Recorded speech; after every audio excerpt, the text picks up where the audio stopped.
500 वर्षों से भी ज्यादा की जद्दोजहद, संघर्ष और आंदोलन के बाद राम मंदिर निर्माण के लिए भूमि पूजन होने जा रहा है। राम की नगरी अयोध्या भूमि पूजन के लिए पूरी तरह सज धज कर तैयार है। अयोध्या में राम मंदिर के भूमि पूजन की तैयारियां लगभग पूरी हो चुकी हैं। प्रधानमंत्री नरेंद्र मोदी भूमि पूजन करेंगे, जिसके बाद राम मंदिर का निर्माण कार्य तेजी से शुरू हो जाएगा। सुरक्षा के कड़े इंतजाम किए गए हैं और साथ ही कोरोना संकट के कारण सोशल डिस्टेंसिंग के नियमों का ख्याल भी रखा जा रहा है। लोगों को जिस घड़ी का इंतजार था, आखिर वो आ ही गया। अब से कुछ ही क्षणों बाद भगवान राम के मंदिर का निर्माण पीएम मोदी के नींव रखते ही आखिरकार शुरू हो जाएगा। लेकिन यह दिन ऐसे ही नहीं आ गया। इस दिन के पीछे लोगों का 5 शताब्दी से भी ज्यादा का संघर्ष है। असल में पूरा विवाद 1528 से शुरू हुआ था। मुगल बादशाह बाबर ने विवादित जगह पर मस्जिद का निर्माण कार्य कराया। हालांकि हिंदुओं का दावा था कि यहां पर भगवान राम का जन्म हुआ। आइए जानते तब से आज तक का इतिहास। अयोध्या के रामकोट मोहल्ले में एक टीले पर लगभग 500 साल पहले वर्ष 1528 से 1530 में बनी मस्जिद पर लगे शिलालेख और सरकारी दस्तावेजों के मुताबिक यह मस्जिद हमलावर मुगल बादशाह बाबर के आदेश पर उसके गवर्नर मीर बाकी ने बनवाई। लेकिन इसका कोई रिकॉर्ड नहीं है कि बाबर अथवा मीर बाकी ने यह जमीन कैसे हासिल की और मस्जिद से पहले वहां क्या था। मस्जिद के रखरखाव के लिए मुगल काल, नवाबी और फिर ब्रिटिश शासन में वक्फ के जरिए एक निश्चित रकम मिलती थी। ऐसा कहा सुना जाता है कि इस मस्जिद को लेकर स्थानीय हिंदुओं और मुसलमानों में कई बार संघर्ष हुए। ब्रिटिश हुकूमत के वक्त साल 1813 में हिंदू संगठनों ने पहली बार यह दावा किया था कि वर्ष 1526 में जब बाबर आया तो उसने राम मंदिर को तुड़वाकर ही विवादित ढांचे का निर्माण कराया था। उसी के नाम पर विवादित ढांचे को बाबरी मस्जिद नाम से जाना गया। उस वक्त भी दोनों पक्षों के बीच हिंसात्मक घटनाएं हुई थीं। अनेक ब्रिटिश इतिहासकारों ने लिखा है कि 1855 में नवाबी शासन के दौरान मुसलमानों ने बाबरी मस्जिद पर जमा होकर कुछ 100 मीटर दूर अयोध्या के सबसे प्रतिष्ठित हनुमानगढ़ी मंदिर पर कब्जे के लिए धावा बोला। उनका दावा था कि यह मंदिर एक मस्जिद तोड़कर बनाई गई थी। तब खूनी संघर्ष में हिंदू वैरागियों ने हमलावरों को हनुमानगढ़ी से खदेड़ दिया, जो भागकर बाबरी मस्जिद परिसर में छिपे। लेकिन वहां भी तमाम मुस्लिम हमलावर मारे गए, जो वहीं कब्रिस्तान में दफन हुए। कई गजेटियर्स, विदेशी यात्रियों के संस्मरणों और पुस्तकों में उल्लेख है कि हिंदू समुदाय पहले से इस मस्जिद के आसपास की जगह को राम जन्मस्थान मानते हुए पूजा और परिक्रमा करता था। 1857 में प्रथम स्वतंत्रता संग्राम के बाद नवाबी शासन समाप्त होने पर ब्रिटिश कानून, शासन और न्याय व्यवस्था लागू हुई। माना जाता है कि इसी दरमियान हिंदुओं ने मस्जिद के बाहरी हिस्से पर कब्जा करके चबूतरा बना लिया और भजन पूजा शुरू कर दी, जिसको लेकर वहां झगड़े होते रहते थे। बाबरी मस्जिद के एक कर्मचारी मौलवी मोहम्मद असगर ने 30 नवंबर 1858 को लिखित शिकायत की कि हिंदू वैरागियों ने मस्जिद से सटाकर एक चबूतरा बना लिया है और मस्जिद की दीवारों पर राम राम लिख दिया है।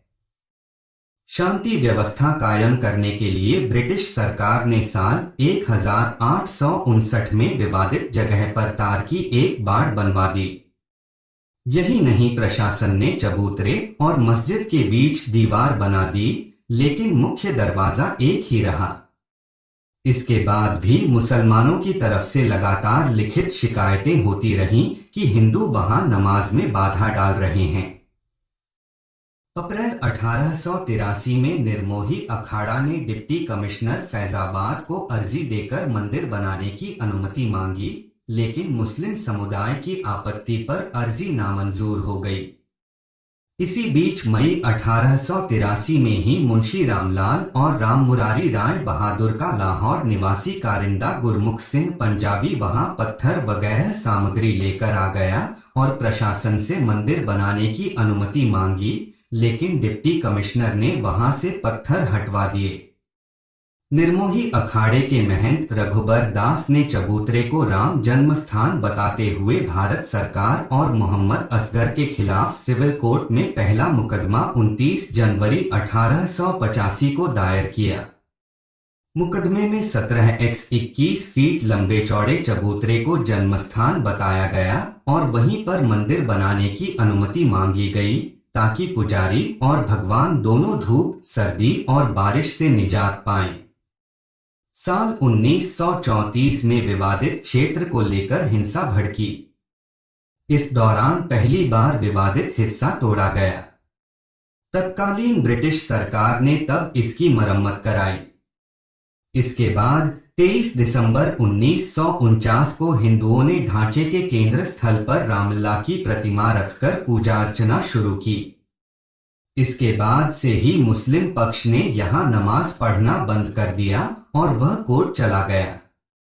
इसमें दावा किया गया कि वह इस जमीन के मालिक हैं और उनका मौके पर कब्जा है।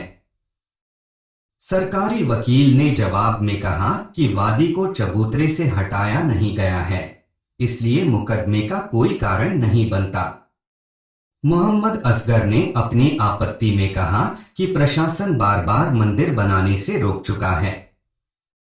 जज पंडित हरिकिशन ने मौका मुआयना किया और पाया कि चबूतरे पर भगवान राम के चरण बने हैं और मूर्ति थी जिनकी पूजा होती थी। इसके पहले हिंदू और मुस्लिम दोनों यहां पूजा और नमाज पढ़ते थे। यह दीवार झगड़ा रोकने के लिए खड़ी की गई। जज ने मस्जिद की दीवार के बाहर चबूतरे और जमीन पर हिंदू पक्ष का कब्जा भी सही पाया। इतना सब रिकॉर्ड करने के बाद जज पंडित हरि किशन ने यह भी लिखा कि चबूतरा और मस्जिद बिल्कुल अगल-बगल हैं, दोनों के रास्ते एक हैं और मंदिर बनेगा तो शंख घंटे वगैरह बजेंगे, जिससे दोनों समुदायों के बीच झगड़े होंगे, लोग मारे जाएंगे। इसीलिए प्रशासन ने मंदिर बनाने की अनुमति नहीं दी। जज ने यह कहते हुए निर्मोही अखाड़ा के महंत को चबूतरे पर मंदिर बनाने की अनुमति देने से इनकार कर दिया कि ऐसा करना भविष्य में हिंदुओं और मुसलमानों के बीच दंगों की बुनियाद डालना होगा। इस तरह मस्जिद के बाहरी परिसर में मंदिर बनाने का पहला मुकदमा निर्मोही अखाड़ा साल भर में हार गया। डिस्ट्रिक्ट जज चैमियर की कोर्ट में अपील दाखिल हुई। मौका मुआयना के बाद उन्होंने 3 महीने के अंदर फैसला सुना दिया। फैसले में डिस्ट्रिक्ट जज ने कहा कि हिंदू जिस जगह को पवित्र मानते हैं वहां मस्जिद बनाना बहुत दुर्भाग्यपूर्ण है, लेकिन चूंकि यह घटना 356 साल पहले की है, इसलिए अब इस शिकायत का समाधान करने के लिए बहुत देर हो गई है। जज के मुताबिक इसी चबूतरे को रामचंद्र का जन्मस्थान कहा जाता है। जज ने यह भी कहा कि मौजूदा हालत में बदलाव से कोई लाभ होने के बजाय नुकसान ही होगा। चैमियर ने सब जज हरि किशन के जजमेंट का यह अंश अनावश्यक कहते हुए खारिज कर दिया कि चबूतरे पर पुराने समय से हिंदुओं का कब्जा है और उसके स्वामित्व पर कोई सवाल नहीं उठ सकता। निर्मोही अखाड़ा ने इसके बाद अवध के जुडिशियल कमिश्नर डब्ल्यू यंग की अदालत में दूसरी अपील की। जुडिशियल कमिश्नर यंग ने 1 नवंबर 1886 को अपने जजमेंट में लिखा कि अत्याचारी बाबर ने 350 साल पहले जानबूझकर ऐसे पवित्र स्थान पर मस्जिद बनाई जिसे हिंदू रामचंद्र का जन्मस्थान मानते हैं। इस समय हिंदुओं को वहां जाने का सीमित अधिकार मिला है और वे सीतारसोई और रामचंद्र की जन्मभूमि पर मंदिर बनाकर अपना दायरा बढ़ाना चाहते हैं। जजमेंट में यह भी कह दिया गया कि रिकॉर्ड में ऐसा कुछ नहीं है जिससे हिंदू पक्ष का किसी तरह का स्वामित्व दिखे। इन तीनों अदालतों ने अपने फैसले में विवादित स्थल के बारे में हिंदुओं की आस्था, मान्यता और जनश्रुति का उल्लेख तो किया, लेकिन अपने फैसले का आधार रिकॉर्ड पर उपलब्ध सबूतों को बनाया और शांति व्यवस्था की तत्कालीन जरूरत पर ज्यादा ध्यान दिया। 1934 में बकरीद के दिन पास के एक गांव में गोहत्या को लेकर दंगा हुआ, जिसमें बाबरी मस्जिद को नुकसान पहुंचा, लेकिन ब्रिटिश सरकार ने इसकी मरम्मत करवा दी। 1936 में मुसलमानों के दो समुदायों शिया और सुन्नी के बीच इस बात पर कानूनी विवाद उठ गया कि मस्जिद किसकी है। वक्फ कमिश्नर ने इस पर जांच बैठाई। मस्जिद के मुतवल्ली यानी मैनेजर मोहम्मद जकी का दावा था कि मीर बाकी शिया था, इसलिए यह शिया मस्जिद हुई। लेकिन जिला वक्फ कमिश्नर मजीद ने 8 फरवरी 1941 को अपनी रिपोर्ट में कहा कि मस्जिद की स्थापना करने वाला बादशाह सुन्नी था और उसके इमाम तथा नमाज पढ़ने वाले सुन्नी हैं, इसलिए यह सुन्नी मस्जिद हुई। इसके बाद शिया वक्फ बोर्ड ने सुन्नी वक्फ बोर्ड के खिलाफ फैजाबाद के सिविल जज की कोर्ट में मुकदमा कर दिया। सिविल जज एस.ए. एहसान ने 30 मार्च 1946 को शिया समुदाय का दावा खारिज कर दिया। यह मुकदमा इसलिए प्रासंगिक है क्योंकि आज भी शिया समुदाय के कुछ नेता इसे अपनी मस्जिद बताते हुए मंदिर निर्माण के लिए जमीन देने की बात करते हैं। जब अंग्रेजी राज खत्म होने को आया तो हिंदुओं की तरफ से फिर चबूतरे पर मंदिर निर्माण की हलचल हुई, लेकिन सिटी मैजिस्ट्रेट शफी ने दोनों समुदायों के परामर्श से लिखित आदेश पारित किया कि न तो चबूतरा पक्का बनाया जाएगा, न मूर्ति रखी जाएगी और दोनों पक्ष यथास्थिति बहाल रखेंगे। इसके बाद भी मुसलमानों की ओर से लिखित शिकायतें आती रहीं कि हिंदू वैरागी नमाजियों को परेशान करते हैं। देश विभाजन के बाद बड़ी तादाद में अवध के मुसलमान, खास तौर पर रसूख वाले लोग, पाकिस्तान चले गए। वक्फ इंस्पेक्टर मोहम्मद इब्राहिम 10 दिसंबर 1948 को अपनी रिपोर्ट में मस्जिद पर खतरे के बारे में प्रशासन को विस्तार से सतर्क करते हैं। उन्होंने लिखा कि हिंदू वैरागी वहां मस्जिद के सामने तमाम कब्रों मज़ारों को साफ करके रामायण पाठ कर रहे हैं और वे जबरन मस्जिद पर कब्जा कर रहे हैं। इसी बीच समाजवादियों ने कांग्रेस से अलग होकर अपनी पार्टी बनाई और आचार्य नरेंद्र देव समेत सभी विधायकों ने विधानसभा से त्यागपत्र दे दिया। मुख्यमंत्री गोविंद वल्लभ पंत ने अयोध्या उपचुनाव में आचार्य नरेंद्र देव के खिलाफ एक बड़े हिंदू संत बाबा राघव दास को उम्मीदवार बनाया। ये चुनाव भी जीत गए और इससे मंदिर समर्थकों के हौसले बुलंद हुए और उन्होंने जुलाई 1949 में उत्तर प्रदेश सरकार को पत्र लिखकर फिर से मंदिर निर्माण की अनुमति मांगी। उत्तर प्रदेश सरकार के उपसचिव केहर सिंह ने 20 जुलाई 1949 को फैजाबाद डिप्टी कमिश्नर के नायर से जल्दी से अनुकूल रिपोर्ट मांगते हुए पूछा कि वह जमीन नजूल की है या नगरपालिका की। सिटी मैजिस्ट्रेट गुरुदत्त सिंह ने 10 अक्टूबर को कलेक्टर को अपनी रिपोर्ट दी, जिसमें उन्होंने कहा कि वहां मौके पर मस्जिद के बगल में एक छोटा सा मंदिर है। इसे राम जन्मस्थान मानते हुए हिंदू समुदाय एक सुंदर और विशाल मंदिर बनाना चाहता है। सिटी मैजिस्ट्रेट ने सिफारिश की कि यह नजूल की जमीन है और मंदिर निर्माण की अनुमति देने में कोई रुकावट नहीं है। हिंदू वैरागियों ने अगले महीने 24 नवंबर से मस्जिद के सामने कब्रिस्तान को साफ करके वहां यज्ञ और रामायण पाठ शुरू कर दिया, जिसमें काफी भीड़ जुटी। झगड़ा बढ़ता देखकर वहां एक पुलिस चौकी बनाकर सुरक्षा में अर्धसैनिक बल पीएसी लगा दी गई। पीएसी तैनात होने के बावजूद दिसंबर के 22 से 23 1949 की रात अभय रामदास और उनके साथियों ने दीवार फांदकर राम जानकी और लक्ष्मण की मूर्तियां मस्जिद के अंदर रख दी और यह प्रचार किया कि भगवान राम ने वहां प्रकट होकर अपने जन्मस्थान पर वापस कब्जा प्राप्त कर लिया है। मुस्लिम समुदाय के लोग शुक्रवार सुबह की नमाज के लिए आए, मगर प्रशासन ने उनसे कुछ दिन की मोहलत मांगकर उन्हें वापस कर दिया। मुसलमानों ने इस पर विरोध व्यक्त किया और दोनों पक्षों ने अदालत में मुकदमा दायर कर दिया। सरकार ने इस स्थल को विवादित घोषित करके ताला लगा दिया। दिल्ली में नाराज प्रधानमंत्री जवाहरलाल नेहरू ने 26 दिसंबर को मुख्यमंत्री पंत को तार भेजकर कहा कि अयोध्या की घटना से मैं बहुत विचलित हूं। मुझे पूरा विश्वास है कि आप इस मामले में व्यक्तिगत रुचि लेंगे। खतरनाक मिसाल कायम की जा रही है जिसके परिणाम बुरे होंगे। साल 1950 में फैजाबाद की अदालत से गोपाल सिंह विशारद ने रामलला की पूजा अर्चना करने के लिए विशेष अनुमति मांगी थी।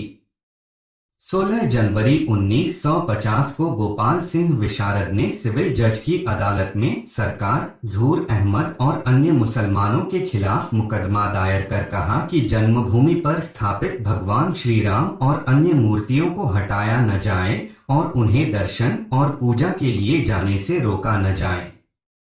सिविल जज ने उसी दिन यह स्थगनादेश जारी कर दिया, जिसे बाद में मामूली संशोधनों के साथ जिला जज और हाई कोर्ट ने भी अनुमोदित कर दिया।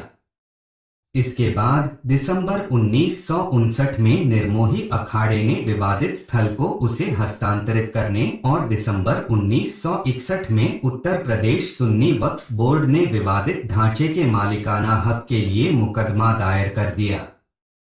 इस तरह आजाद भारत में राम मंदिर का मुद्दा एक बार फिर बड़ा मुद्दा बनना शुरू हो गया। 1961 में सुन्नी वक्फ बोर्ड और 9 स्थानीय मुसलमानों की ओर से चौथा मुकदमा दायर हुआ। इसमें न केवल मस्जिद बल्कि अगल-गल कब्रिस्तान की जमीनों पर भी स्वामित्व का दावा किया गया। इमरजेंसी के बाद 1977 में जनसंघ और अन्य विपक्षी दलों के विलय से बनी जनता पार्टी ने इंदिरा गांधी को सत्ता से बेदखल कर दिया, लेकिन इनकी आपसी फूट से सरकार 3 साल भी पूरे नहीं कर पाई। इंदिरा गांधी 1980 में सत्ता में वापस आ गई। संघ परिवार ने मंथन शुरू किया कि अगले चुनाव से पहले हिंदुओं को कैसे राजनीतिक रूप से एकजुट करें। हिंदुओं के 3 सबसे प्रमुख आराध्य राम, कृष्ण और शिव से जुड़े स्थानों अयोध्या, मथुरा और काशी की मस्जिदों को केंद्र बनाकर आंदोलन छेड़ने की रणनीति बनी। अप्रैल के 7 से 8 को दिल्ली के विज्ञान भवन में धर्म संसद का आयोजन कर तीनों धर्म स्थानों की मुक्ति का प्रस्ताव पास किया गया। चूंकि काशी और मथुरा में स्थानीय समझौते से मस्जिद से सटकर मंदिर बन चुके हैं, इसलिए पहले अयोध्या पर फोकस करने का निर्णय किया गया। 27 जुलाई 1984 को राम जन्मभूमि मुक्ति यज्ञ समिति का गठन हुआ। एक मोटर का रथ बनाया गया जिसमें राम जानकी की मूर्तियों को अंदर कैद दिखाया गया। 25 सितंबर को यह रथ बिहार के सीतामढ़ी से रवाना हुआ। 8 अक्टूबर को अयोध्या पहुंचते पहुंचते हिंदू जन समुदाय में अपने आराध्य को इस लाचार हालत में देखकर आक्रोश और सहानुभूति पैदा हुई। मुख्य मांग यह थी कि मस्जिद का ताला खोलकर जमीन मंदिर निर्माण के लिए हिंदुओं को दे दी जाए। इसके लिए साधु संतों का राम जन्मभूमि न्यास बनाया गया। प्रबल जन समर्थन जुटाती हुई यह यात्रा लखनऊ होते हुए 31 अक्टूबर को दिल्ली पहुंची। उसी दिन इंदिरा गांधी की हत्या के कारण उत्पन्न अशांति के कारण 2 नवंबर को प्रस्तावित विशाल हिंदू सम्मेलन और आगे के कार्यक्रम स्थगित करना पड़ा। विश्व हिंदू परिषद ने साल 1984 में विवादित ढांचे के ताले खोलने, राम जन्मभूमि को स्वतंत्र कराने और यहां विशाल मंदिर निर्माण के लिए एक अभियान शुरू किया। इस दौरान देश भर में जगह जगह प्रदर्शन किए गए। विहिप के साथ भारतीय जनता पार्टी ने भी इस मुद्दे को हिंदू अस्मिता के साथ जोड़ते हुए संघर्ष शुरू किया। बाद में इस अभियान का नेतृत्व भारतीय जनता पार्टी के एक प्रमुख नेता लालकृष्ण आडवाणी ने संभाल लिया। कोर्ट में चल रहे मामले के दौरान साल 1986 में फैजाबाद जिला न्यायाधीश की ओर से पूजा की इजाजत दी गई, तब ताले दोबारा खोले गए। हालांकि इससे नाराज मुस्लिम पक्ष ने बाबरी मस्जिद एक्शन कमेटी गठित करने का फैसला लिया। विश्व हिंदू परिषद ने राम मंदिर निर्माण के लिए अभियान तेज किया और विवादित स्थल के नजदीक राम मंदिर की नींव रखी। विश्व हिंदू परिषद के कार्यकर्ताओं ने बाबरी मस्जिद को कुछ नुकसान पहुंचाया। तत्कालीन प्रधानमंत्री चंद्रशेखर ने वार्ता के जरिए विवाद सुलझाने के प्रयास किए, मगर अगले वर्ष वार्ताएं विफल हो गईं।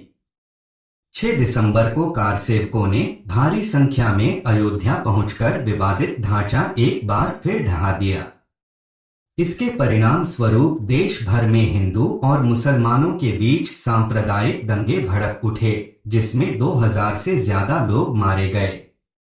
इसी दौरान अस्थायी राम मंदिर भी बनाया गया।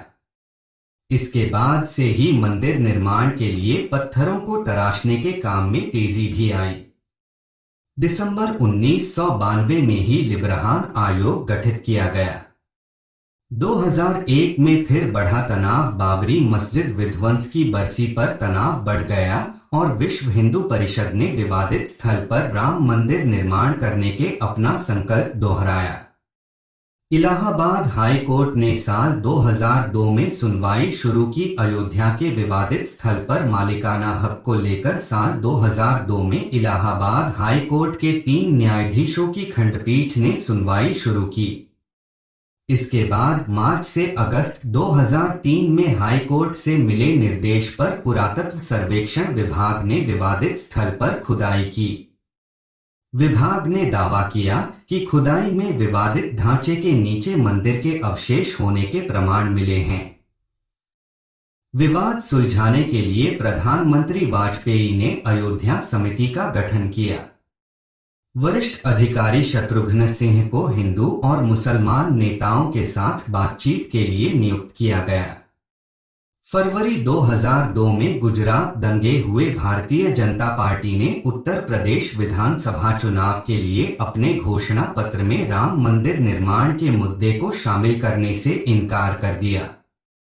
विश्व हिंदू परिषद ने 15 मार्च से राम मंदिर निर्माण कार्य शुरू करने की घोषणा कर दी। सैकड़ों हिंदू कार्यकर्ता अयोध्या में इकट्ठा हुए। अयोध्या से लौट रहे हिंदू कार्यकर्ता जिस रेलगाड़ी में यात्रा कर रहे थे, उस पर गोधरा में हुए हमले में 58 कार्यकर्ता मारे गए।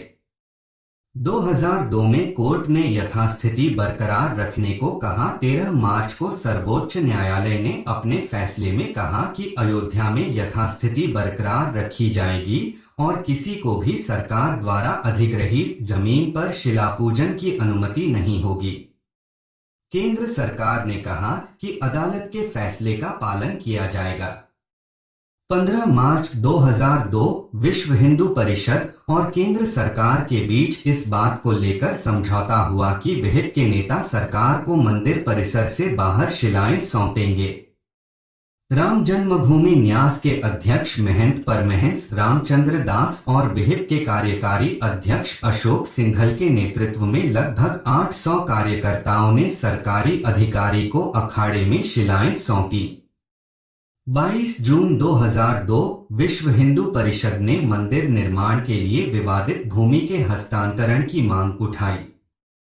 जनवरी 2003 रेडियो तरंगों के जरिए ये पता लगाने की कोशिश की गई कि क्या विवादित राम जन्मभूमि बाबरी मस्जिद परिसर के नीचे किसी प्राचीन इमारत के अवशेष दबे हैं। कोई पक्का निष्कर्ष नहीं निकला। मार्च 2003 केंद्र सरकार ने सुप्रीम कोर्ट से विवादित स्थल पर पूजा पाठ की अनुमति देने का अनुरोध किया, जिसे ठुकरा दिया गया।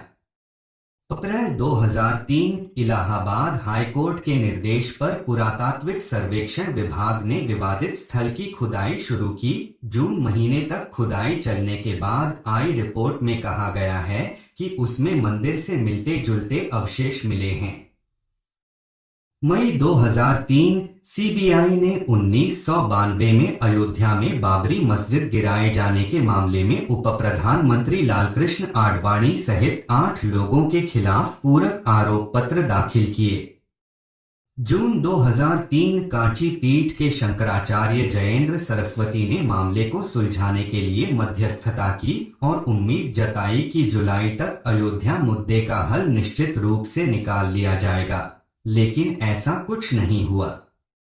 अगस्त 2003 भाजपा नेता और उप प्रधानमंत्री ने विहिप के इस अनुरोध को ठुकराया कि राम मंदिर बनाने के लिए विशेष विधेयक लाया जाए। अप्रैल 2004 आडवाणी ने अयोध्या में अस्थायी राम मंदिर में पूजा की और कहा कि मंदिर का निर्माण जरूर किया जाएगा। जुलाई 2004 शिवसेना प्रमुख बाल ठाकरे ने सुझाव दिया कि अयोध्या में विवादित स्थल पर मंगल पांडे के नाम पर कोई राष्ट्रीय स्मारक बना दिया जाए। जनवरी 2005 लालकृष्ण आडवाणी को अयोध्या में 6 दिसंबर 1992 को बाबरी मस्जिद के विध्वंस में उनकी कथित भूमिका के मामले में अदालत में तलब किया गया। जुलाई 2005 5 हथियारबंद चरमपंथियों ने विवादित परिसर पर हमला किया, जिसमें 5 चरमपंथियों सहित 6 लोग मारे गए। हमलावर बाहरी सुरक्षा घेरे के नजदीक ही मार डाले गए। 6 जुलाई 2005 इलाहाबाद हाई कोर्ट ने बाबरी मस्जिद गिराए जाने के दौरान भड़काऊ भाषण देने के मामले में लालकृष्ण आडवाणी को भी शामिल करने का आदेश दिया। इससे पहले उन्हें बरी कर दिया गया था। 28 जुलाई 2005 लालकृष्ण आडवाणी 1992 में बाबरी मस्जिद विध्वंस मामले में गुरुवार को रायबरेली की एक अदालत में पेश हुए। अदालत ने लालकृष्ण आडवाणी के खिलाफ आरोप तय किए। 4 अगस्त 2005 फैजाबाद की अदालत ने अयोध्या के विवादित परिसर के पास हुए हमले में कथित रूप से शामिल 4 लोगों को न्यायिक हिरासत में भेजा। 20 अप्रैल 2006 कांग्रेस के नेतृत्व वाली यूपीए सरकार ने लिब्रहान आयोग के समक्ष लिखित बयान में आरोप लगाया कि बाबरी मस्जिद को ढहाया जाना सुनियोजित षड्यंत्र का हिस्सा था और इसमें भाजपा, राष्ट्रीय स्वयंसेवक संघ, बजरंग दल और शिवसेना की मिलीभगत थी। जुलाई 2006 सरकार ने अयोध्या में विवादित स्थल पर बने अस्थायी राम मंदिर की सुरक्षा के लिए बुलेट प्रूफ कांच का घेरा बनाए जाने का प्रस्ताव किया। इस प्रस्ताव का मुस्लिम समुदाय ने विरोध किया और कहा कि यह अदालत के उस आदेश के खिलाफ है जिसमें यथास्थिति बनाए रखने के निर्देश दिए गए थे। 19 मार्च 2007 कांग्रेस सांसद राहुल गांधी ने चुनावी दौरे के बीच कहा कि अगर नेहरू गांधी परिवार का कोई सदस्य प्रधानमंत्री होता तो बाबरी मस्जिद न गिरी होती। उनके इस बयान पर तीखी प्रतिक्रिया हुई। 30 जून 2009 बाबरी मस्जिद ढहाए जाने के मामले की जांच के लिए गठित लिब्रहान आयोग ने 17 वर्षों के बाद अपनी रिपोर्ट प्रधानमंत्री मनमोहन सिंह को सौंपी। 7 जुलाई 2009 उत्तर प्रदेश सरकार ने एक हलफनामे में स्वीकार किया कि अयोध्या विवाद से जुड़ी 23 महत्वपूर्ण फाइलें सचिवालय से गायब हो गई हैं। 24 नवंबर 2009 लिब्रहान आयोग की रिपोर्ट संसद के दोनों सदनों में पेश। आयोग ने अटल बिहारी वाजपेयी और मीडिया को दोषी ठहराया और नरसिंह राव को क्लीन चिट दी। 20 मई 2010 बाबरी विध्वंस के मामले में लालकृष्ण आडवाणी और अन्य नेताओं के खिलाफ आपराधिक मुकदमा चलाने को लेकर दायर पुनरीक्षण याचिका हाई कोर्ट में खारिज। 26 जुलाई 2010 राम जन्मभूमि और बाबरी मस्जिद विवाद पर सुनवाई पूरी। 8 सितंबर 2010 अदालत ने अयोध्या विवाद पर 24 सितंबर को फैसला सुनाने की घोषणा की। 17 सितंबर 2010 हाई कोर्ट ने फैसला टालने की अर्जी खारिज की। हाई कोर्ट के फैसले को साल 2011 में सुप्रीम कोर्ट में चुनौती दी गई। साल 2011 में मामले की सुनवाई कर रही इलाहाबाद हाई कोर्ट की लखनऊ पीठ ने विवादित क्षेत्र को रामलला विराजमान, निर्मोही अखाड़ा और सुन्नी वक्फ बोर्ड को बराबर 3 हिस्सों में बांटने का फैसला दिया, लेकिन यह फैसला सभी पक्षों को स्वीकार नहीं था। ऐसे में फरवरी 2011 में हाई कोर्ट के इस फैसले को सुप्रीम कोर्ट में चुनौती दी गई। तब मई 2011 में सुप्रीम कोर्ट की 2 सदस्यीय पीठ में सुनवाई शुरू हुई। साल 2017 से अब तक मध्यस्थता के सारे प्रयास विफल रहे। साल 2011 में सुप्रीम कोर्ट में सुनवाई तो शुरू हो गई, लेकिन इलाहाबाद हाई कोर्ट से भेजे गए दस्तावेजों का अनुवाद नहीं हो पाने के कारण यह मामला टलता रहा। इस बीच सुप्रीम कोर्ट ने मामले में मध्यस्थता की पेशकश की, जो विफल रही। इसके बाद 6 अगस्त 2019 से सुप्रीम कोर्ट ने रोजाना सुनवाई कर जल्द से जल्द मामले का निपटारा करने की बात कही। 6 अगस्त 2019 सुप्रीम कोर्ट ने रोजाना मामले की सुनवाई शुरू की। 16 अक्टूबर 2019 सुप्रीम कोर्ट ने सुनवाई पूरी कर फैसला सुरक्षित रखा। 9 नवंबर 2019 सुप्रीम कोर्ट ने अपने फैसले में कहा, विवादित भूमि पर बनेगा मंदिर, मुस्लिम पक्ष को कहीं और जमीन देने के आदेश दिए गए। 5 अगस्त 2020 भगवान राम मंदिर निर्माण के लिए भूमि पूजन।